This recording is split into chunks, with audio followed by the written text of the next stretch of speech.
Јавното обвинителство на денешното рочиште за пожарот Пулс, во кој загинаа 63 млади луѓе и 222 беа повредени, продолжи со изведување на материјални докази земени при увидот на лицемеsto во опожарениот објект.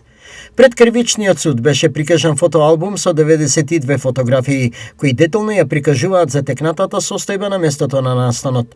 Присутните во судницата на фотографиите ја видоа внатрешноста на опожарениот објект, исцрнети машки и женски обвивки на црвениот тепих пред дискотеката, изгорени јакни, празен хидрант, мали прозорци со метални решетки, изгорен покрив низ кој се гледа небо, како и поставеноста на бината и димензиите на излезот.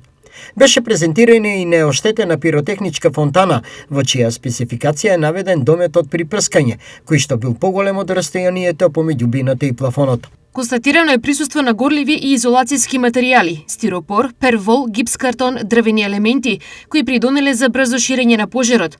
Утврдени се ограничувачки небезбедни услови за движење и за евакуација, односно преградна двокрилна врата, алуминиумска врата како и странична врата без квака со заклучена брава, метални алки и катанец во заклучена положба.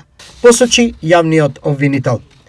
Почетокот на денешното рочиште беше тензичен затоа што некои од бранителите отворено го оспорија вештачењето на Институтот за судска медицина.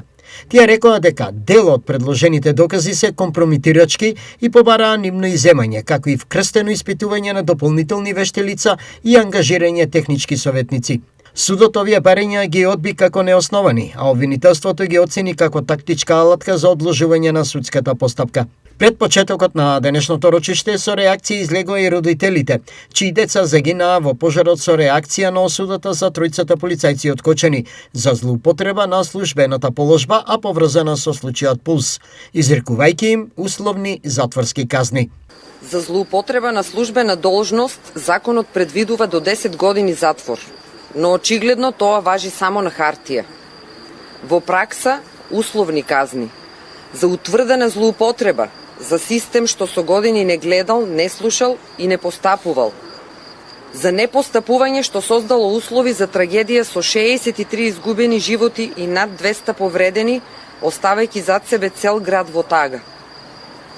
Законот вели затвор, судот вели може и без тоа. Очигледно кај нас одговорноста е опционална, особено кога и институционалната, политичка или бизнис.